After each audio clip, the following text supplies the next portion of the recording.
Welcome to the show, guys. Happy Saturday here. Excited to dive into some must-starts and some latest news and notes to help you guys prepare for, yes, NFL Week 2.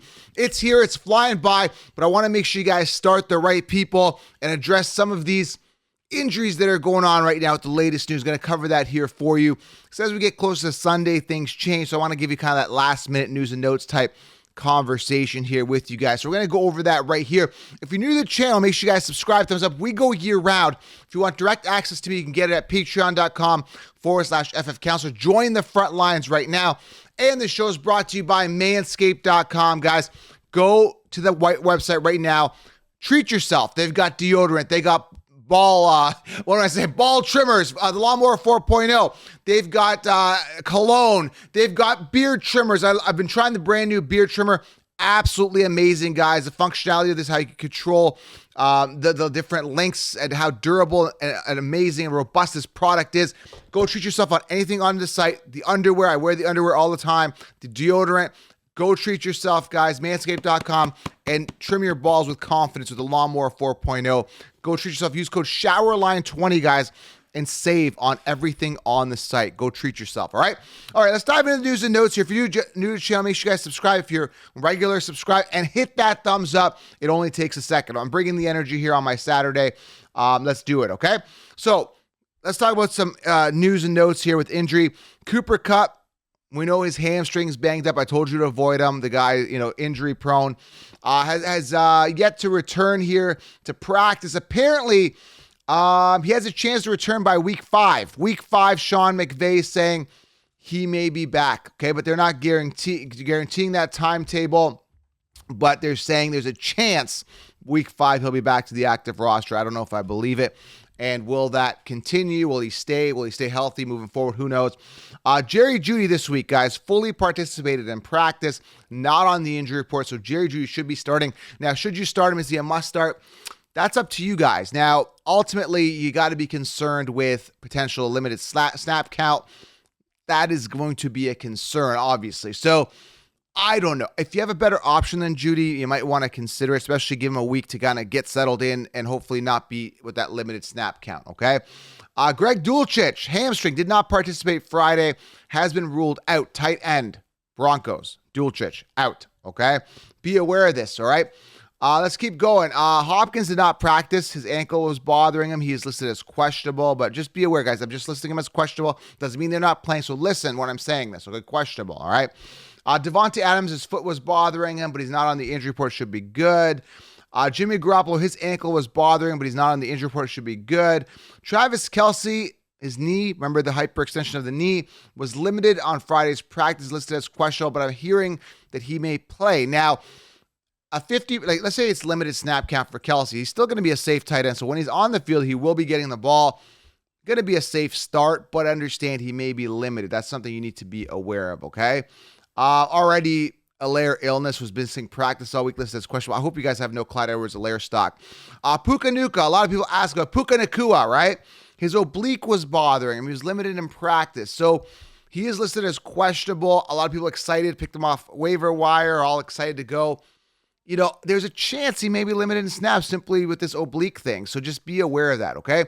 CJ Stroud, shoulder was bothering him, was limited, is questionable. Again, we hear that Tank Dell's going to get more volume. Again, Tank Dell has not really a solidified starter yet. His receivers and stuff like that. We got Collins. Some people might want to start them because they did okay in week 1. CJ Stroud, questionable. So is it Davis Mills time? We don't know. Austin Eckler, hamstring, did not participate in practice. Listed as doubtful. So Austin Eckler may be all those people that picked up Joshua Kelly.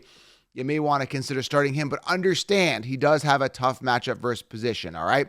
Pat Freiermuth, his chest was bothering, fully participated. He should be good to go. Deontay Johnson, hamstring, did not participate, so he's going to be out this week. Just injuries already stacking up. A lot of people ask about Darren Waller, his hamstring. He's not on the injury report, so Darren Waller should be good to go, all right? So those are kind of your injuries that we need to talk about. Breece Hall, I want to talk about this, okay? From what I understand, they're going to probably increase his snap count a little bit, but they're not going to unleash him fully because I know a lot of people are asking about Breece Hall. Am I starting him? He does have a tough matchup, but yes, I'm going to take a risk on him this week. He does have a tough matchup versus position. And I believe they are playing, correct me if I'm wrong here, the Cowboys, okay? Either way, listen, he's got a tough matchup versus position. And understand, guys, he does. I'm starting him at the bottom line because, again, last week, I sat him. He had a good week, over 100 yards on a couple runs. They just got to give him a little more volume. He should be good to go, all right? So let's talk about the must-starts here at each position that have optimal matchups that you must start, okay? Now, Lamar Jackson coming off a bad week, playing Cincinnati, must start if you have him. Now, when we are talking must-starts here, you guys invested highly in a lot of these players, okay? If you invest high in a lot of players, you got to play them, all right? Now, I understand Burrow, I understand Lamar, I understand Drake London, I understand all these guys had bad weeks, right? But it's a bad week. It's 1 week. Let's not judge them based on 1 week. It could be just a bad week, okay? Let me give you guys some must-starts here based on optimal matchups, okay? Pat Mahomes versus Jacksonville, good matchup. A lot of people asking about Mac Jones. Should you start him? Now, if you have a starting quarterback like a Burrow, Lamar, now Lamar has a good matchup similarly to Mac Jones. He's playing Miami. He's got a good matchup. Do you start Mac Jones here, or do you start your starter? I will tell you this, right? Mac Jones had a good week 1. Maybe your starter may have had a bad week 1. Mac Jones does have a good matchup. So ultimately, it's up to you. I like to start my starter. I have Justin Herbert. Justin Herbert has a mid-range matchup. He's playing Tennessee, okay? Would I start Mac Jones over him? I'm probably sticking with Herbert, right? Again, Mac Jones does have a good matchup. He's a must-start either way, okay? If you have him. Okay, Deshaun Watson, good matchup versus Pittsburgh. Justin Fields and Lamar, 2 guys that crapped the bed last week, both have good matchups this week. So if you are thinking of sitting Fields, right, because he had a mediocre week last week, or like 15 points-ish, or 17 points, or whatever he had, or Lamar, who had a mediocre week at 9 points, if you're thinking of sitting them, they do have a good matchup. So this is the bounce back week for those guys, okay? And if you have your starters, your Trevor Lawrence and your Herberts, you guys must start those guys as well. You're asking about Burrow. He's got the 12th hardest matchup versus position. He is playing Baltimore, so it doesn't get easier for Joe Burrow if you're a Joe Burrow owner. A lot of people ask about Brock Purdy playing the Rams. 11th hardest matchup versus position, coming off a nice week, 18-ish points last week. Brock Purdy does have a tougher matchup if you're asking about him, if you're thinking about must-starting him. Moving on to running backs here. Christian McCaffrey's got the 12th hardest matchup versus position. He is playing against the Rams. The guys that are must-starts at running back position, Stevenson and Zeke. Zeke had an 8-point week 1. Stevenson does have a good matchup versus Miami. If you're thinking of starting him, he should be a must-start. All those people that stashed Sean Tucker, I told you to stash him. He does have a good matchup versus Chicago this week. Him and Rashad White proving that he actually sucks. Only 7 points last week. Absolutely crapped the bed. But am I starting Sean Tucker yet? Not yet, but he does have a good matchup to shine this week, okay? Jahmyr Gibbs, a must start this week. Great matchup versus Seattle. His snap count is definitely going to go up. He's going to get more work. Him and Montgomery got a good matchup. Look for Jahmyr Gibbs to get more work this week. Nick Chubb, a must-start. Great matchup versus Pittsburgh's defense.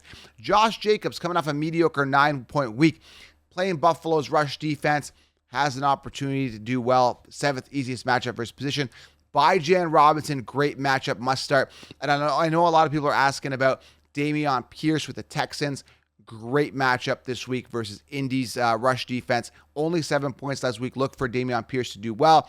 Travis Etienne coming off a big week last week. Him and Bigsby only getting a little bit of work near the goal line last week. Travis Etienne, great matchup versus position here. Absolutely great matchup, okay? He is playing KC. Now, guys, drop a comment below. I'll try to get to as many questions as I can. Drop it below. I'll try to get to them. Let's move on here to the wide receiver position. Derrick Henry, a decent matchup as well.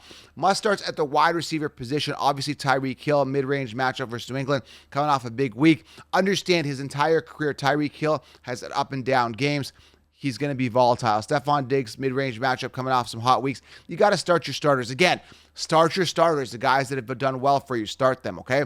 I'm just giving you guys that have optimal matchups, and I'm addressing guys that are good players that may have tough matchups. For example, Garrett Wilson, great player, tough matchup versus Dallas. And, of course, you got Zach Wilson throwing the ball. So do you start Garrett Wilson? Listen, you invested second round, first round draft capital in this guy. I'd say early second round draft capital is where he's coming off. I would start him, but understand, unless you have a better option, right? You don't sit Garrett Wilson. Although I am warning you, heed my warning. It is a tough matchup with Zach Wilson. Everything is working against Garrett Wilson this week.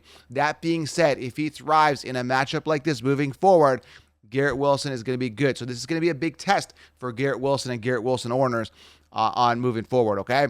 Again, DeAndre Hopkins a little banged up. Watch his status there. I talked about it before the show. He does have a great matchup here. Keenan Allen, Mike Williams, Quentin Johnson, Justin Herbert, all great matchups this week, man. I mean, if you have Keenan Allen, he looks like the main guy until they go down.